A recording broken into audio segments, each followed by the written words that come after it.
tai họa khiến chị gái Hàn Quốc nghĩ sẽ không bao giờ quay lại, nhưng cái kết lại quá ngọt ngào.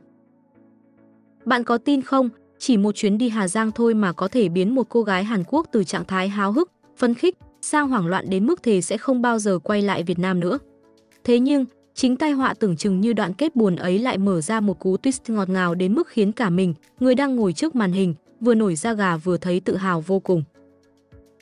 Xin chào cả nhà, hôm nay mình muốn kể cho các bạn nghe về chuyến phượt Hà Giang của một chị gái vlogger Hàn Quốc.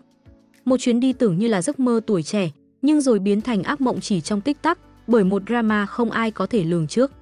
Vậy mà, chính khoảnh khắc ấy lại khiến chị nhận ra điều đặc biệt nhất ở Việt Nam không chỉ là núi non hùng vĩ, mà còn là con người Việt Nam tuyệt vời đến mức nào.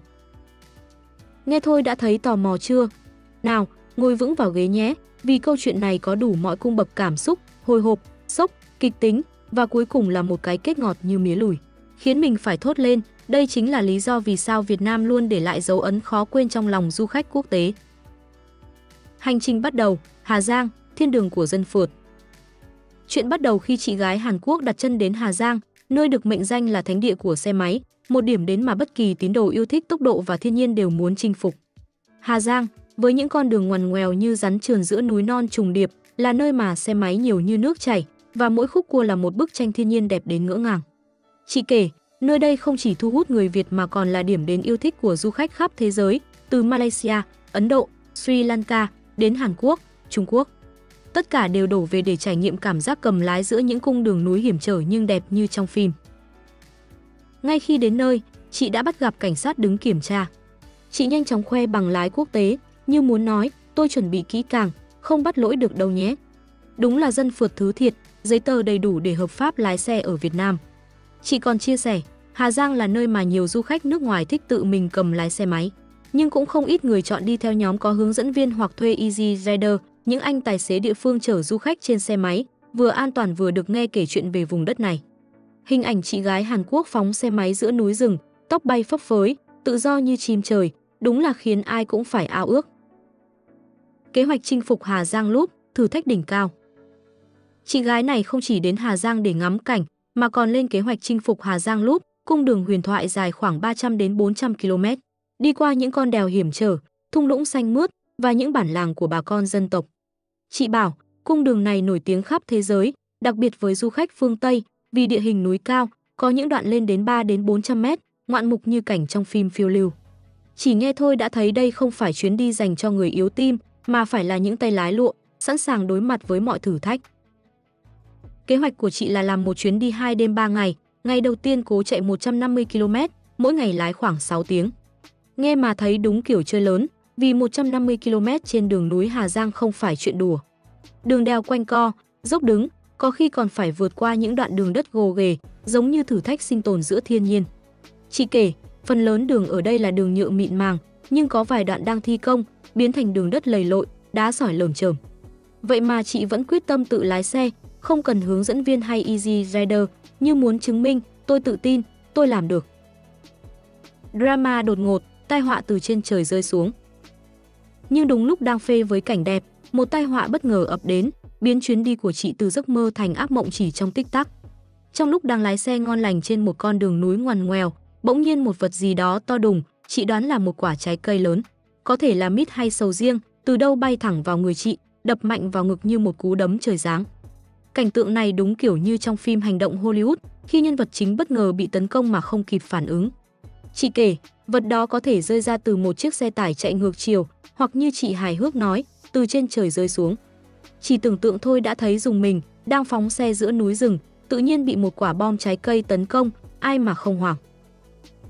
Chị vội vàng tấp xe vào lề, tim đập thình thịch, kiểm tra xem mình có bị sao không. May mắn là mắt và người không bị thương nặng, nhưng đầu gối phải bắt đầu nhức nhối, đau dần lên như muốn nhắc nhở rằng vụ tai nạn này không hề nhẹ. Chị đứng đó, vừa sốc vừa bối rối, không biết phải xử lý thế nào giữa con đường núi vắng vẻ. Chị kể, lúc đó chị nghĩ nếu đang đi gần một vách đá hay vực thẳm, hậu quả có thể đã nghiêm trọng hơn nhiều, có khi không chỉ là một vết đau đầu gối mà là cả một thảm kịch. Ý nghĩ mình có nên tiếp tục chuyến đi này không? Chắc hẳn đã lướt qua đầu chị, và thậm chí chị còn thoáng nghĩ liệu có nên quay lại Việt Nam nữa không, khi mà một chuyến đi mơ ước lại gặp drama thế này. Ngay trong khoảnh khắc hoảng loạn nhất, khi chị còn chưa kịp định thần, một nhóm người Việt gần đó đã xuất hiện như những thiên thần hộ mệnh. Đầu tiên là một cô bán hàng, mà chị gọi là chị ơi, chạy vội ra xem chị có sao không. Cô này không chỉ hỏi han mà còn khuyên chị đi lấy nước rửa mặt, vì có lẽ chị bị bụi bẩn bám đầy sau cú va chạm. Giọng cô nhẹ nhàng, đầy quan tâm, như kiểu một người chị cả lo lắng cho em gái gặp nạn. Chị gái Hàn Quốc, dù còn đang sốc, đã rối rít cảm ơn, và có lẽ lúc đó chị bắt đầu cảm nhận được chút ấm áp giữa cơn hoảng loạn. Chưa dừng lại ở đó, một vài người dân địa phương khác cũng dừng lại, hỏi han chị bằng thứ tiếng Anh bập bẹ nhưng chân thành. Họ kiểm tra xem chị có bị thương nặng không, thậm chí còn giúp chị dựng lại chiếc xe máy đang nghiêng ngả bên đường. Một anh thanh niên còn mang đến một chai nước suối, bảo chị uống để bình tĩnh lại. Chị kể, có người còn đề nghị chở chị đến trạm y tế gần nhất để kiểm tra đầu gối, dù chị từ chối vì cảm thấy chưa cần thiết. Từng hành động nhỏ ấy, từ lời hỏi han, chai nước suối, đến ánh mắt lo lắng của người dân, như những tia nắng xuyên qua đám mây đen kịt, làm chị dần lấy lại bình tĩnh. Chị gái Hàn Quốc chia sẻ, chính sự giúp đỡ kịp thời của những người xa lạ này đã khiến chị cảm thấy may mắn vô cùng. Chị bảo, nếu không có họ, có lẽ chị đã hoảng loạn hơn nhiều, thậm chí không biết phải xử lý thế nào giữa con đường núi hẻo lánh. Một người phụ nữ lớn tuổi còn nắm tay chị, dặn dò chị phải cẩn thận hơn khi lái xe, như kiểu bà mẹ quê dặn con gái trước khi đi xa. Những khoảnh khắc này, dù nhỏ bé, lại như một liều thuốc an thần, giúp chị vượt qua nỗi sợ hãi và cảm giác cô đơn giữa đất khách quê người. Chị kể, chính sự ấm áp của những con người này đã khiến chị nhận ra rằng, dù tai họa có bất ngờ ập đến, vẫn luôn có những trái tim rộng mở sẵn sàng giang tay giúp đỡ. Nghỉ ngơi và khám phá ẩm thực, một điểm sáng sau drama. Sau sự cố, chị quyết định dừng chân nghỉ ngơi tại một quán ăn địa phương để lấy lại tinh thần. Tại đây, chị gọi một món gì đó có bắp cải và khen rối rít rằng đây là món ngon nhất chị từng ăn ở Việt Nam. Chỉ nghe thôi đã thấy thèm, dù không rõ món đó là gì, có thể là một món đặc sản Hà Giang như thắng cố, cháo ấu tẩu, hay đơn giản là một món rau xào dân dã nhưng đậm đà hương vị núi rừng. Chị kể, món ăn nóng hổi, thơm lừng, như một cái ôm ấm áp, giúp chị quên đi nỗi đau đầu gối và cú sốc vừa trải qua. Chị trò chuyện với chủ quán bằng tiếng Anh, và chủ quán còn vui tính đoán chị 24 tuổi, khiến chị bật cười. Chủ quán mời chị quay lại, và chị hứa sẽ ghé lần sau. Những khoảnh khắc giao lưu này, từ nụ cười thân thiện của chủ quán đến lời mời chân thành, như tiếp thêm một liều năng lượng tích cực, giúp chị tạm gác lại vụ tai nạn để tận hưởng chút niềm vui nhỏ giữa hành trình. Sau vụ trái cây tấn công, chị gái Hàn Quốc đưa ra một quyết định bất ngờ, từ bỏ Hà Giang lúc và quay về nước ngay ngày hôm sau. Chị chia sẻ, mục tiêu chính của chuyến đi là lái xe máy khám phá cung đường huyền thoại này, nhưng sau sự cố, chị không còn đủ tự tin để tiếp tục. Đầu gối đau nhức, cộng với nỗi sợ hãi còn sót lại, khiến chị cảm thấy chuyến đi đã mất đi ý nghĩa ban đầu. Chị kể, chị thuê xe máy 125cc với giá khoảng 7 đến 8 đô la Mỹ mỗi ngày, một mức giá khá rẻ so với các nước khác. Chủ dịch vụ thuê xe còn xin lỗi chị vì sự cố, đề nghị giảm 50% phí khách sạn nếu chị ở lại. Nhưng chị đã quyết định không tiếp tục, bởi chị không muốn mạo hiểm thêm nữa. Chị bày tỏ sự biết ơn vì không bị thương nặng, và đặc biệt cảm kích vì có người dân địa phương hỗ trợ ngay lúc chị gặp nạn. Chị nói, nếu lúc đó chị đang đi gần vực thẳm, có lẽ mọi chuyện đã tồi tệ hơn nhiều. Chính sự giúp đỡ kịp thời của những người xa lạ đã khiến chị cảm thấy may mắn và biết ơn, dù trong lòng vẫn còn chút tiếc nuối vì phải bỏ dở giấc mơ. Dù phải bỏ dở hành trình, chị gái Hàn Quốc vẫn giữ được tinh thần lạc quan. Chị trở lại nơi chị đã ở đêm trước, chuẩn bị tham gia một bữa tiệc với bạn bè ở Hà Giang trước khi rời đi. Chị kể, chị sẽ vui vẻ tiệc tùng, tận hưởng những khoảnh khắc cuối cùng ở Việt Nam, như muốn biến những gì còn lại của chuyến đi thành kỷ niệm đẹp. Chị cảm ơn vì không bị thương nặng, và đặc biệt nhấn mạnh sự ấm áp của người dân địa phương, những người đã xuất hiện đúng lúc để giúp chị vượt qua khoảnh khắc hoảng loạn. Cái kết của câu chuyện không phải là một chuyến phượt hoàn hảo, nhưng lại ngọt ngào theo cách rất riêng. Chính sự quan tâm của người Việt, từ cô bán quán khuyên chị rửa mặt, anh thanh niên mang nước suối, đến bà cụ dặn dò chị cẩn thận, đã khiến chị nhận ra rằng Việt Nam không chỉ có núi non hùng vĩ, mà còn có những con người tuyệt vời, sẵn sàng giang tay giúp đỡ du khách dù chỉ là người xa lạ. Có lẽ, chính những điều này đã làm chị thay đổi suy nghĩ, từ ý định không bao giờ quay lại thành một kỷ niệm khó quên, khiến chị hứa sẽ trở lại trong tương lai. Các bạn ạ, sau khi video của chị gái vlogger Hàn Quốc lên sóng, cộng đồng mạng Hàn Quốc đã nổ ra một làn sóng cảm xúc dữ dội. Người thì sốc, người xúc động, có người lại nghi ngờ, nhưng tất cả đều không thể rời mắt khỏi cái kết bất ngờ tại Việt Nam. Và đây là những bình luận tiêu biểu nhất mà mình tổng hợp được. Xem mà tim đập thình thịch luôn.